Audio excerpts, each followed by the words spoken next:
Vascaíno, fala Vascaína, bem-vindos ao canal. Hoje vamos bater um papo sobre a atual diretoria e a gente torce para que essa atual diretoria eles entendam que eles precisam entregar reforços. O Vasco hoje, se não contratar 2 zagueiros, um meia para ser reserva do Coutinho, um ponta e um reserva pro Verratti, o Vasco irá cair. A prioridade, a meu ver, são 2 zagueiros, porque a zaga do Vasco é uma mãe, né? Ela sempre cede gols ao seu adversário.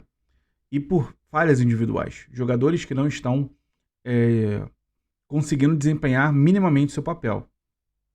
Então, ao meu ver, o Vasco precisa de um zagueiro titular, seja ele para substituir o Lemos ou o João Vitor, ou para ser o titular na área direita, na área esquerda, perdão, né, lateral pela esquerda, e precisa de um reserva para esse jogador, tá? Se for pela área esquerda, eu acho que não há necessidade de reserva, mas se for pela direita, ele precisa de um reserva à altura.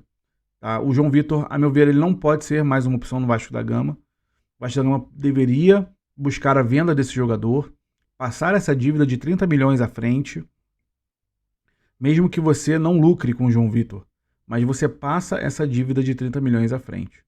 O Vasco reclama que não tem dinheiro. Então a gente percebe uma incoerência da diretoria. O Pedrinho vem dizer que ele não vai fazer loucuras, que não vai endividar o Vasco da Gama. O Vasco da Gama comprou 3 jogadores ao custo de 55 milhões de reais. O Vasco da Gama queria contratar um ponta por mais de 30 milhões de reais, fazer, na verdade, um contrato de empréstimo com obrigação de compra. E essa compra seria mais de 30 milhões de reais. Então, em um ano, o Vasco gastaria 80 milhões de reais no mínimo, só em contratação de 4 jogadores. Sendo que desses 4 jogadores que poderiam vir, que eu não sei mais se o Andrés Gomes vem, aparentemente esfriou, apenas o Nuno deu certo. O Andrés Gomes seria mais uma aposta para ver se daria certo no Vasco da Gama. Então, assim, são muitas incoerências na gestão Pedrinho.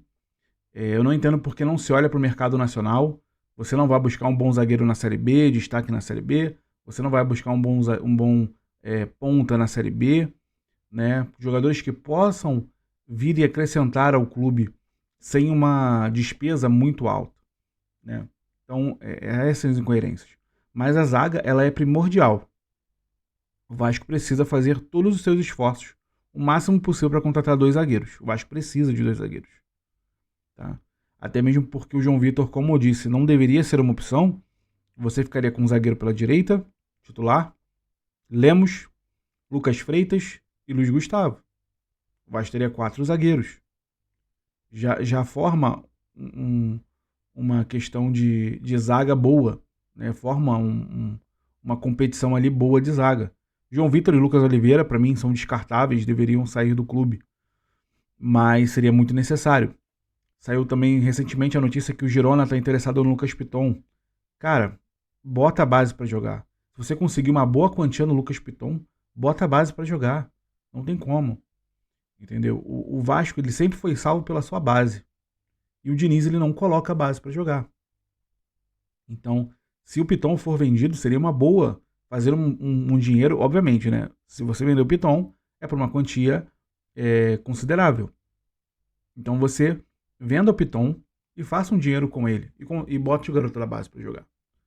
Né? É importante saber também, por exemplo, o Mita Rodrigues. O Mita, ele é um ponta, gente. Ele não é lateral. O Puma, ele é um ponta. Como ponta, ele atua muito bem. Atacando, ele atua muito bem. Ele fez gol, deu assistência. Então, pela ponta direita, temos o Puma. É possível. É possível jogar com ele e Paulo Henrique. Agora, o problema é o Diniz ver tudo isso. Né? Então, tá voltando aí Cauã Barros. Então, a volância ali a gente tem bons nomes para volante. Tem o Thiago, tem o Cauã que tá voltando, tem o Jair. A meu ver, 2 caras que deveriam ser escanteados também, o Hugo Moura e o Matheus Cocão. Não conseguem jogar a nível de Série A. Não estão conseguindo. Não desempenham. E a função que o Diniz quer fazer, eles não funcionam. Principalmente o Hugo Moura de zagueiro. Ele não funciona. Coloca um zagueiro natural pela esquerda. Luiz Gustavo, ele é o melhor zagueiro esquerdo passador que o Vasco tem. Os passes do Luiz Gustavo são excelentes. Quando o Luiz Gustavo entrou, ele conseguiu. Claro, ele tá com a seleção brasileira. Falo isso voltando da seleção. Mas coloca o garoto pra jogar, gente. Coloca o garoto pra jogar. Você não precisa deslocar o Thiago Mendes, que é um terceiro a segundo volante, que jogou de primeiro e foi parar na zaga. Incoerência, gente. É incoerência de trabalho isso. É você não conhecer o jogador. O Thiago Mendes não fez essa função bem. É você conhecer minimamente o jogador que você está escalando.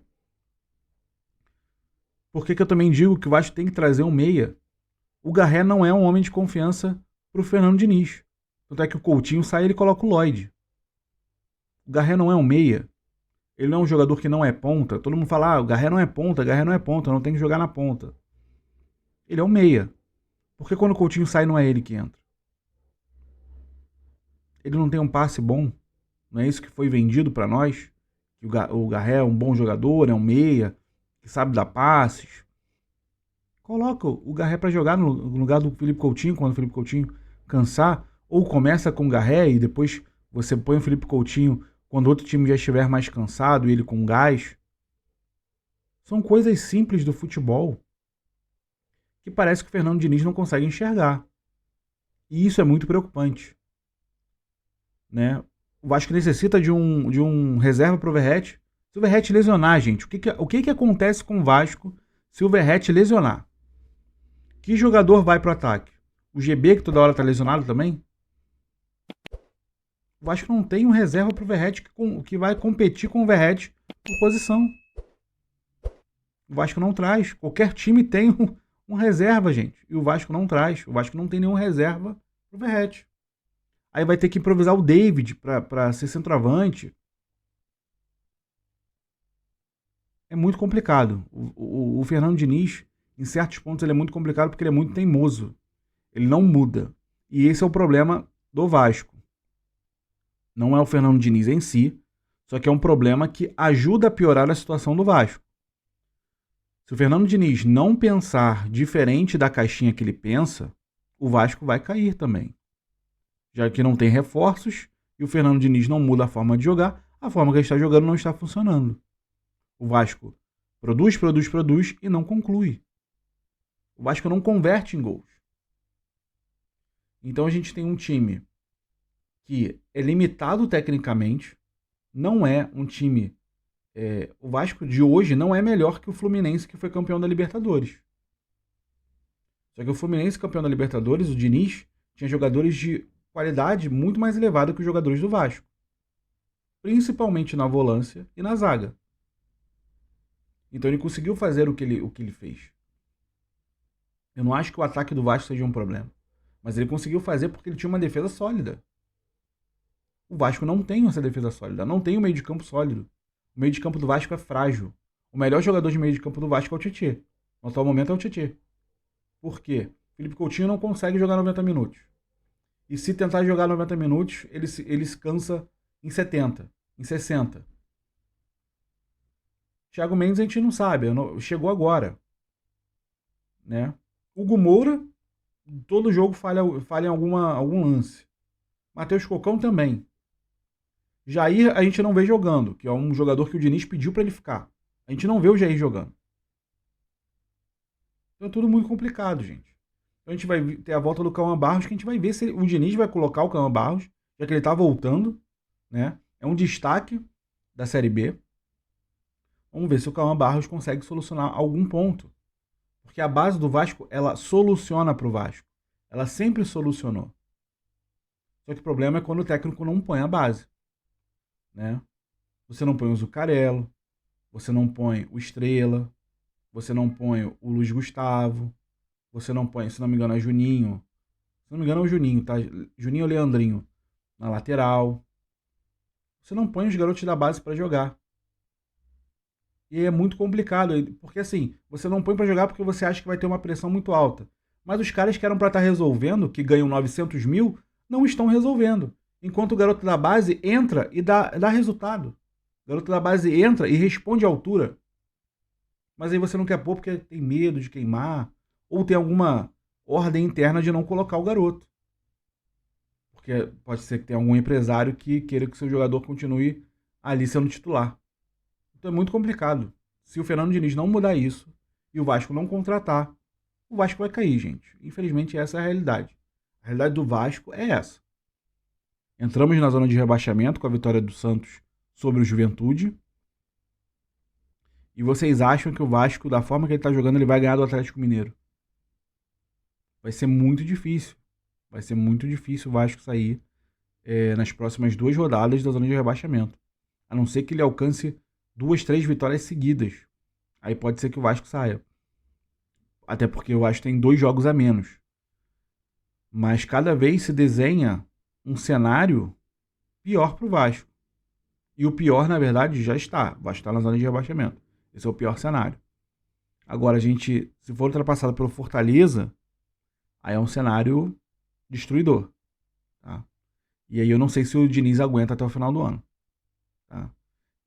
Um técnico que era, pelo menos a minha preferência, no início do ano, que não quis vir, lembrando isso, ele não quis vir, mas que é um técnico que consegue pegar times limitados, fazer o básico, fazer o feijão com arroz muito bem feito, e contendo reforços ele consegue evoluir, é o Vojvoda. Está aí livre no mercado. Se o Fernando Diniz não mudar a sua maneira de pensar, não mudar a sua forma de jogar e de pensar futebol para esse time do Vasco, cara, é preferível você dar um abraço, adeus Diniz, e contratar o Vojvoda enquanto há tempo. Vamos ver amanhã na Copa do Brasil como será esse resultado. Tá, mas diz aí pra mim o que você acha sobre a situação do Vasco da Gama, que jogadores o Vasco da Gama poderia trazer e qual a melhor forma que o Fernando Diniz poderia solucionar esse problema dentro de campo do Vasco da Gama, tá bom? Um forte abraço, sempre Vasco.